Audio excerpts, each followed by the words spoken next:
Còmoda victòria 8-4 de les noies de l'hoquei Bigues en l'amistós d'aquest dissabte contra el Club Patins Vilanova. L'equip està treballant dur aquesta pretemporada per començar la Lliga a un bon nivell.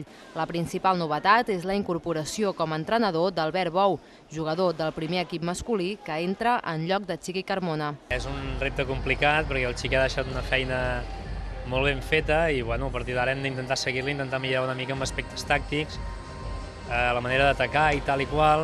Aviam si ens sortim més de tenir la pilota per darrere les porteries i crear més opcions de gol. I la idea és intentar assolir la quarta posició per anar a Europa. Aquest és el propòsit de l'equip. D'aquesta manera volen millorar el resultat de l'any passat quan van quedar setenes a la classificació. Per això s'ha incorporat a la plantilla un nou fitxatge, la davantera de Terrassa, Judit Milla. Ha vingut una jugadora nova, la Judit Milla, que també ens aportarà una mica de gol.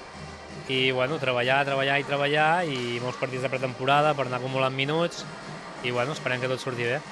Bé, ambient al vestuari perfecte i dins de pista bé, encara queda perquè soc nova i tal i s'han de treballar moltes coses, però bé, normal. Aquest diumenge arriba l'hora de la veritat per les noies d'Albert Bou. Jugaran a casa el primer partit d'hoquei Lliga contra el Manlleu, un equip que s'estrena a la categoria i a priori és assequible per les vallesanes.